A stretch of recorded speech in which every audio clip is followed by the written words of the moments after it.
오늘 2023년 12월 31일 송구 영신 예배에 참석하신 여러분들을 예수님의 이름으로 축복합니다.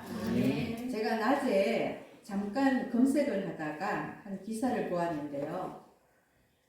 달 이름은 지금 잘 기억이 안 나는데 시바 여왕이 솔로몬과의 사이에서 낳은 아들이, 죄송합니다. 이름은 기억이 안 납니다. 그 아들이 시조가 되어서 만든 나라가 에티오피아랍니다. 그런데 그 에티오피아에는 12달 외에 한 달이 더 있어서 13월이 있다고 합니다. 물론 지금은 우리가 쓰고 있는 이런 12달 된 이 달력을 쓰고 있지만 이게 그레고리력이죠. 이것을 쓰고 있지만 전통적으로 13월이 있는데요.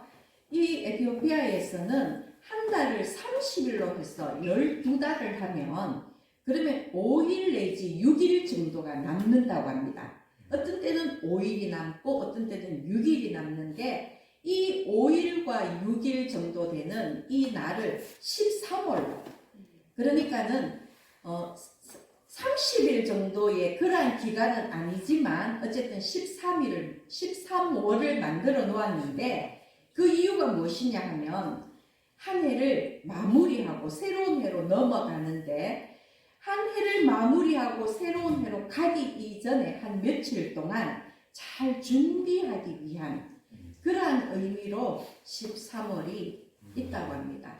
그래서 제가 이 말씀을 드리는 이유는요, 우리 송구 영신 예배가 여느 때와 같은 예배이지만 그러나 특별히 정말 한 해를 마무리하고 새로운 해를 시작하는 그 시점에 있는 해이지 않습니까? 예배지 않습니까?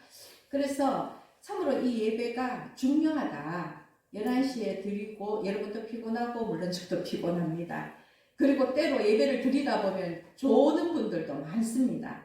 그러나 그럼에도 불구하고 우리가 이 송구 영신 예배에 나와서 예배를 드리는 가장 중요한 목적은 정말 지난 한 해를 돌아보면서 회개할 것은 회개하고 그리고 또한 새로운 해를 향하여서 하나님께 새로운 기회를 달라고 새 일을 허락해 달라는 그러한 바램을 담을 수 있는 예배이기 때문에 저는 이 송구 영신 예배가 참 중요하다고 생각하고요. 우리 열반 교회가 있는 한은 꼭 이 송구 영신 예배가 드려지기를 바라는 마음입니다. 제가 또 얼마 전에요, 한덕수 국무총리가 경남 창원 신신예식장에서 주례를 했다는 기사를 읽었습니다. 처음에는 국무총리가 주례를 할 정도면 얼마나 대단한 사람일까 싶어서 기사를 찾아봤는데요. 여기에 나오는 신신예식장은 사진사였던 백낙삼 대표라는 분이 있는데 이 대표가 무려 50년간이나 형편이 어려운 부부들에게 무료로 결혼식을 치러주었던 곳이라 합니다. 그런데 백낙삼 대표는 올 4월에 93세의 나이로 돌아가셨고요. 그 아들 백남문 씨가 아버지의 유지를 이어서 이 신신예식장을 운영하고 있다고 합니다. 그런데 이 아주 아름다운 뜻을 기리기 위해서 한 총리가 신신예식장을 찾았는데요. 한덕수 총리는 12월 24일 12시 30분 예식에 아주 깜짝 등장을 했다고 합니다. 그런데 이 시간에 결혼식을 올린 부부는 누구냐면 1997년에 결혼해서 딸 아들을 하나씩 낳고 무려 26년 동안이나 살아왔으나 형편상 식은 올리지 못한 그런 부부였습니다. 그 부부가 마침내 신신예식장에서 식을 올리던 날이 2023년 12월 24일 12시 30분이었던 것입니다. 그런데 이날 한덕수 총리의 주례사가 제가 읽어보니까 참 마음에 와닿아서 몇몇 부분을 여러분에게 들려드리고자 합니다. 발췌 있는 부분이기 때문에 앞뒤 맥락이 조금 안 맞을 수 있습니다. 한번 들어보시기 바랍니다. 뭐든 새로운 것이 좋다고 하시는 분들이 많지만 인생에는 오래될수록 좋은 것이 더 많지 않을까 생각합니다. 우정도 그렇고 사랑도 그렇고 신신예식장도 그렇습니다. 흔히 주례사를 할 때 즐거울 때나 괴로울 때나 한결같이 사랑하라고 하시는데 두 분은 이미 즐거운 순간과 괴로운 순간을 수없이 넘기며 26년을 해로해온 분들입니다. 부부싸움은 칼로 물베기니까 참으라는 말씀도 많이 하시는데 이 말씀도 두 분께 드리기는 새삼스러울 것 같습니다. 아들, 딸 낳고 26년 살아오시는 동안 두 분도 여느 부부들처럼 열심히 물베기를 해오셨을 줄 압니다. 하지만 서로에게 아무리 생채기를 냈어도 상처가 덧나게 내버려 두지 않고 늦기 전에 화해하고 서로를 다독이셨기에 오늘 이 자리에 나란히 서 계신 것이라 생각합니다. 세상에는 여러 가지 사랑이 있습니다. 모든 사랑에는 나름의 아름다움이 있고 품위가 있다고 생각합니다. 그렇지만 제게는 열심히 일하면서 온갖 풍파를 함께 견딘 뒤 설이 내린 머리로 혼인예식을 올리는 신신예식장의 부부들이 가장 아름다워 보입니다. 사랑 중에 가장 애틋한 사랑은 오래된 사랑이기 때문입니다. 저는 두 분께 지금까지 서로 사랑한 것처럼 앞으로도 서로를 쭉 사랑하시라는 말씀만 드리고 싶습니다. 애 많이 쓰셨습니다. 고생 많으셨습니다. 희끗희끗한 머리가 마저 팥뿌리가 될 때까지 지금껏 걸어오신 시간보다 더 긴 시간을 서로 손을 꼭 잡고 해로하시기 바랍니다. 세상을 살아보니 모든 일이 내 맘같이 되는 경우는 없는 것 같습니다. 그렇지만 희망을 놓지 않고 주어진 시간을 열심히 살아가다 보면 누구에게나 언젠가는 바람이 이루어지는 순간이 온다고 생각합니다. 오늘 이 소중한 예식을 통해 가족의 정이 깊어지길 바랍니다. 행복하십시오. 이상인데요. 제가 부분적으로 발췌해서 읽었지만 여러분 시간 나실 때에 이 주례사의 전문을 한번 찾아서 읽어보시기 바랍니다. 이 한독수 총리의 주례사 중에서 제 개인적으로는요. 모든 사랑에는 나름의 아름다움이 있고 품위가 있지만 사랑 중에 가장 애틋한 사랑은 오래된 사랑이라는 이 말이 정말 마음에 와닿았습니다. 여러분 누구에게나 사랑의 순간이 있고 사랑의 시절이 있고 또한 사랑의 본질적인 의미는 크게 다르지 않겠지만 분명 각자의 사랑의 방식과 아름다움과 품위는 다르게 나타날 것입니다. 그러나 그럼에도 불구하고 가장 오래된 사랑은 가장 애틋하고 가장 아름다울 수밖에 없을 것입니다. 왜냐하면 가장 오래된 사랑은 가장 오래 지켜낸 사랑이기 때문입니다. 한결같지는 않았겠지만 세상의 유혹과 풍파 속에서 가장 오래 참고 가장 오래 기다린 사랑이 가장 고귀하고 가장 오래된 사랑이기 때문입니다. 우리도 마찬가지입니다. 2023년 12월 31일 오늘이 지나면요. 부부 간에, 부모 자식 간에, 형제 간에, 친구와 이웃 간에 그리고 우리 열반교회 성도들 간에 사랑은 더 무르익어가는 것입니다. 어제보다는 오늘, 오늘보다는 내일 우리의 사랑도 그렇게 나이 먹어가면서 더 고귀하고 더 오랜 사랑이 되는 것입니다. 길이를 재를 수도 없고 무게를 달 수도 없지만 세월이 느껴지는 그러한 진한 사랑이 되는 것입니다. 그런데 여러분, 제가 오늘 여러분에게 말씀드리고 싶은 것은 세상에서 가장 오래된 사랑입니다. 세상에서 가장 오래된 사랑은 어떤 사랑일까요? 누구의 사랑일까요? 세상에서 가장 오래된 사랑이 가장 애틋한 사랑이라면 바로 가장 오래된 사랑은 하나님의 사랑입니다. 예수 그리스도의 사랑입니다. 요한복음 3장 16절 말씀 잘 아시죠? 하나님이 세상을 이처럼 사랑하사 독생자를 주셨으니 이는 그를 믿는 자마다 멸망하지 않고 영생을 얻게 하려 하심이라. 세상을 구원하기 위해서 하나뿐인 독생자를 십자가 희생의 제물로 보내신 하나님의 사랑은요, 태초부터 계획된 가장 오래되고 가장 애틋한 사랑인 것입니다.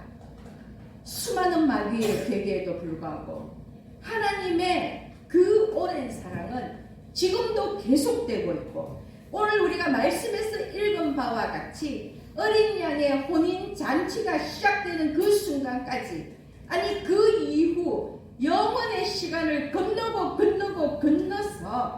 하나님의 사랑은 변함없이 계속되는 사랑인 것입니다. 제가 앞서 경남 창원의 그 신신 예식장에서 열린 26년 만에 결혼식을 올리는 부부에 대해서 말씀을 드렸는데요. 제가 앞서서 이 부부에 대해서 언급한 것은 마치 오늘 말씀 속에서 어린 양의 혼인 잔치와 닮은 부분이 있다고 생각을 했기 때문입니다. 둘이는 결혼을 했습니다. 아들, 딸 낳았습니다. 물론 혼인신고도 했겠지요. 26년을 살았습니다. 그러나 형편이 안 돼서 결혼식은 못 올린 것입니다. 그리고 26년 만에 그 결혼식을 올렸습니다. 왜 식이 필요했을까 여러분? 남편은 아내에게 꼭 웨딩드레스를 입혀주고 싶었습니다. 그 아내는 내가 과연 웨딩드레스를 입을 수 있을까 염려했습니다. 남편은 아내에게 웨딩드레스를 입혀주고 싶었습니다. 웨딩드레스는 신부의 헌신과 정절을 상징하기 때문입니다. 더군다나 26년간 가정 풍파를 겪으면서 같이 살아온 그 아내에게 결혼식을 올려서 정말 많은 사람들에게 우리는 부부입니다. 이 사람은 나의 아내입니다. 이것을 보여주고, 그리고 그 아내가 그토록 원하는 웨딩드레스를 입혀주고 싶기 때문에 그 결혼식이 필요했던 것입니다.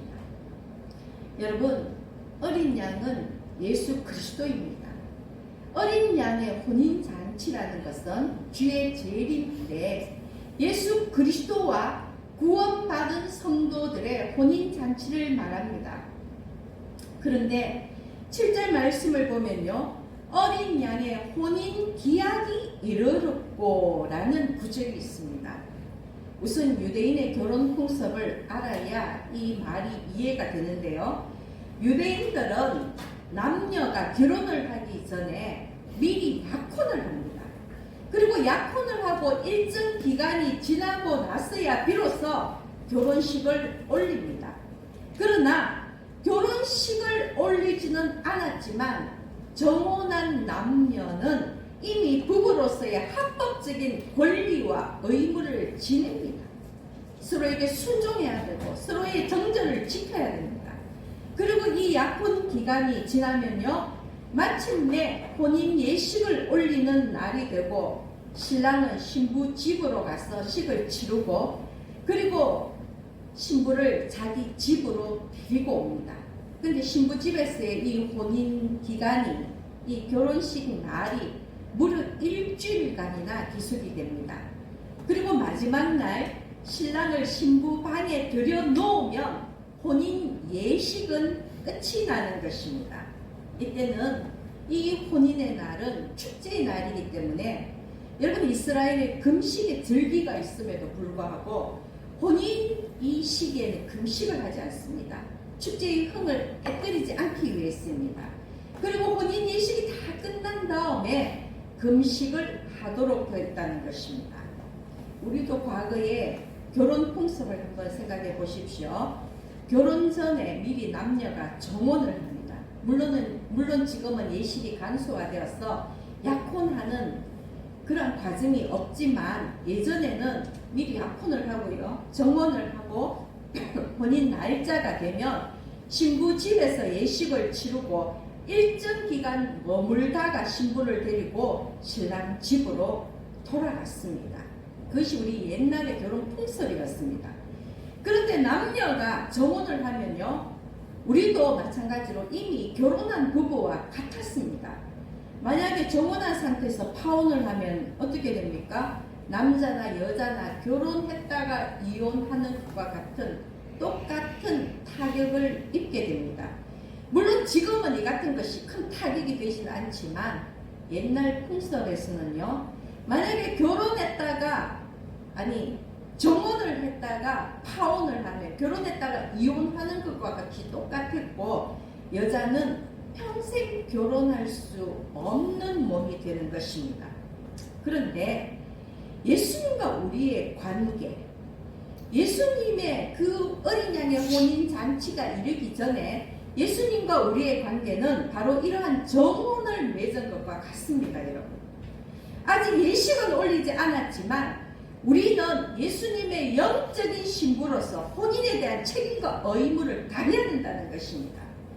식은 올리지 않았지만 이미 예수님과 우리는 신랑 신부의 관계라는 것입니다. 그 말은 예수 그리스도를 신랑으로 맞이하기 위해서 우리는 믿음의 정절을 지켜야 한다는 것입니다.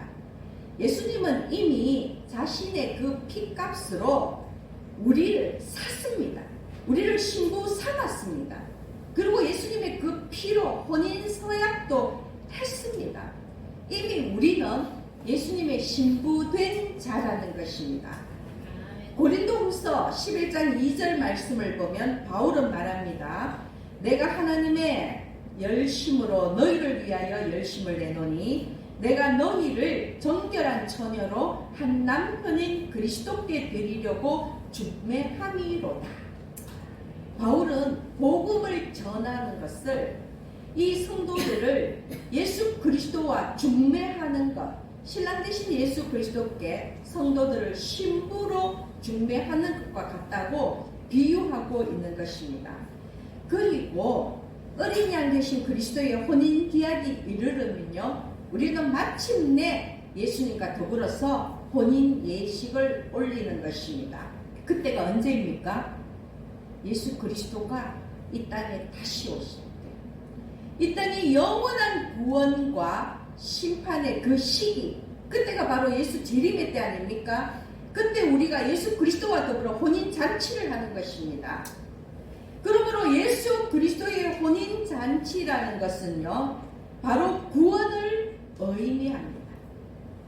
그런데 여러분, 어쩌면 예수님과의 혼인 예식은 우리가 예수 그리스도의 신부로 살아온 세월보다 더 오랜 세월을 기다려야 할지도 모릅니다. 제가 원래 우리 나이로 60이지 않습니까? 정말 예수 그리스도의 신부로 살아온 세월이 60년이라면 예수 그리스도와 정식으로 혼인 기약이 이르는 때, 혼인 예식을 올리는 그 시간은 제가 살아온 시간보다 더 많은 시간을 기다려야 할지도 모른다는 것입니다. 예수 재림의 때는 우리가 알 수 없기 때문에, 정말 우리가 예수를 주로 알고 구주로 알고 믿고 그의 신부로 살아온 세월보다 더 엄청난 그 시간을 기다려야 할지도 모른다는 것입니다. 그래서 우리는 인내할 수밖에 없고, 저는 정말 이 오랜 세월을 열심으로 기다려왔는데요. 그런데 생각해보면 우리보다 오히려 예수님이 그 시간을 더 기다릴 것입니다. 그 가장 오랜 시간의 주인공은 예수님이시기 때문입니다. 우리가 예수님과 혼인 예식을 올리는 것보다 예수님이 얼른 우리에게 웨딩드레스를 입히고 우리와 혼인 예식을 올리고 우리를 얼른 천국 그 영원한 나라로 데려가는 것을 더 원하지 않겠습니까? 그 오랜 사랑의 시초도 예수님이었기 때문에 예수님이 우리보다 더 오래, 더 간절하게 이 시간을 기다리고 계신다는 것입니다. 예수님이 구원 사역을 위해서 이 땅에 오시기 전에 또 이미 하나님은 이스라엘 백성을 선택하셨고요. 선지자들은 하나님과 이스라엘 백성과의 관계를 이미 부부 관계로 표현했습니다. 예수님과 성도의 관계가 신랑과 신부의 관계로 기록되기 이전에 이미 구약시대 때 하나님과 하나님이 선택하신 백성 이스라엘 백성들은, 하나님은 남편이요 이스라엘 백성은 아내로 이미 부부 관계로 많은 선지자들이 그렇게 표현을 했다는 것입니다. 이사야 54장 5절을 보면 이는 너를 지으신 이가 내 남편이시라 그의 이름은 만군의 여호와시며 내 구속자는 이스라엘의 거룩한 이시라. 그는 온 땅의 하나님이라 일컬음을 받으실 것이니라. 여러분, 이사야 선지자는 이스라엘 백성에게 하나님이 너의 남편이라고 비유하였고요. 예레미야 3장 8절을 보면 하나님을 배신한 이스라엘 백성들을 어떻게 표현했느냐 하면 간음하였기 때문에 하나님이 이혼서를 주었다고 표현하고 있습니다. 제가 한번 읽어보겠습니다. 내게 배역한 이스라엘이 간음을 행하였으므로 내가 그를 내쫓고 그에게 이혼서까지 주었으되 그의 반역한 자매 유다가 두려워하지 아니하고 자기도 가서 행음함을 내가 보았노라. 하나님 외에 다른 신을 섬기는 것을 간음했다고 표현했고, 이것은 아내가 남편에 대한 정죄를 내버린 것이기 때문에 하나님이 이혼서를 주었다고 표현하는 것입니다. 호세아 2장 20절 말씀입니다. 진실함으로 내게 장가들리니 내가 여호와를 알리라. 하나님이 이스라엘 백성에게 장가든다고 표현했습니다. 여러분, 바로 이 구약의 성경에서는요, 하나님과 이스라엘의 관계를 남편과 아내의 관계로 비유했고, 그리고 또 에스겔서 16장을 보면 독특한 표현이 나오는데, 이스라엘 역사 중에서 가장 번영했던 솔로몬 왕의 시대 있잖아요. 그 솔로몬 왕의 시대에 하나님이 이스라엘을 왕후의 자리에 앉혔다고, 왕후의 지위에 올랐다고 비유하고 있는 것입니다. 제가 읽어드린 이 성경 구절을 보면요, 성경에서는 이미 구약시대 때부터 하나님과 이스라엘을 남편과 아내로 표현하고 있다는 것입니다. 그리고 신약시대에 오면 예수님과 성도들을 신랑과 신부로 비유하고 있습니다. 왜 이렇게 부부관계로 비유하겠습니까? 바로 부부관계처럼 하나님과 우리 사이에는 서로에 대한 진실한 사랑이 있어야 되고, 서로에 대한 정절을 지켜야 되고, 서로에 대한 의무를 다해야 된다고 강조하기 위해서라는 것입니다. 성경에는 많은 비유가 있습니다.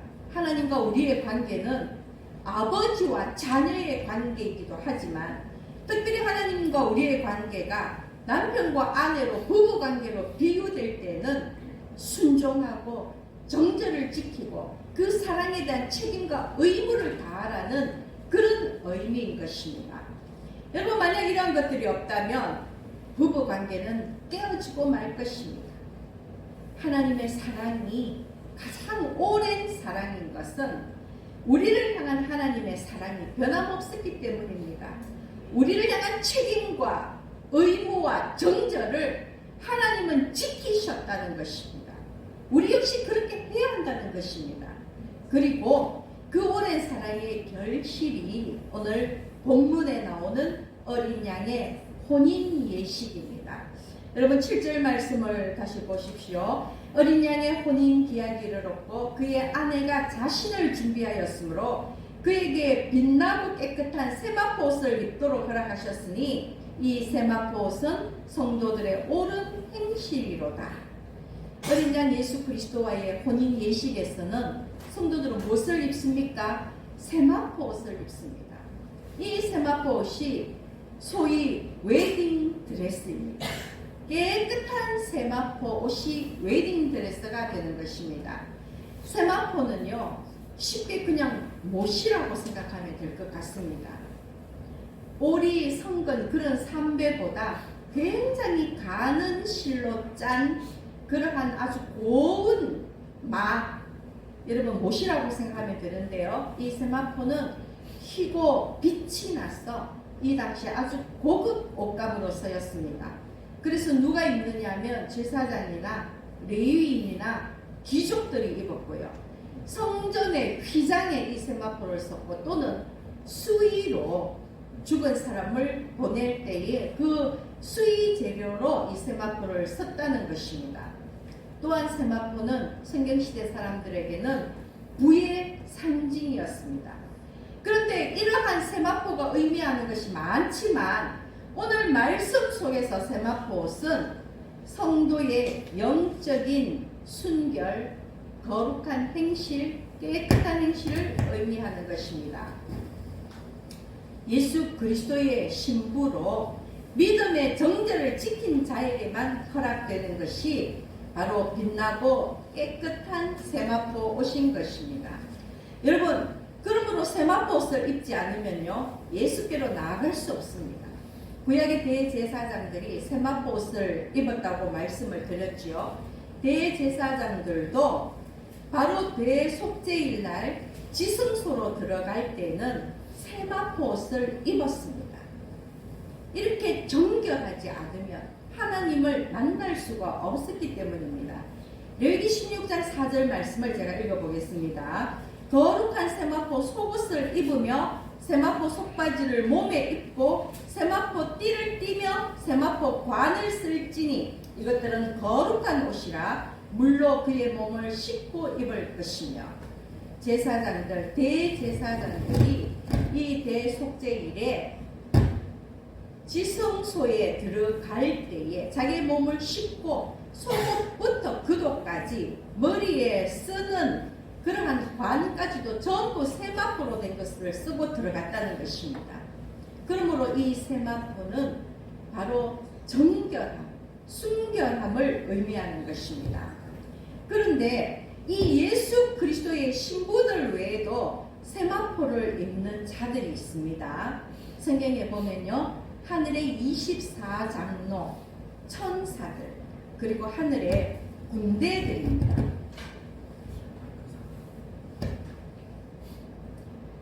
여러분 참고로 하시고 제가 한번 읽어보겠습니다.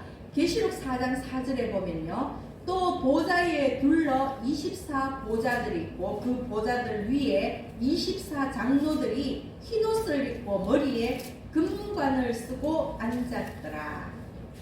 계시록 15장 6절을 보면요, 7재앙을 가진 7천사가 성전으로부터 나와 밝고 빛난 세마포옷을 입고 가슴에 금띠를 띠고, 그리고 계시록 19장 14절을 보면 하늘에 있는 군대들이 희고 깨끗한 세마포옷을 입고 백마를 타고 그를 따르더라. 여러분, 이 말씀 속에서 보면 하늘의 24장로 천사들, 하늘의 군대들이 세마포옷을 입고 있는데요, 이들은 하늘에서 살고 있는 사람들 아닙니까? 쉽게 얘기하면 하늘의 시민들입니다.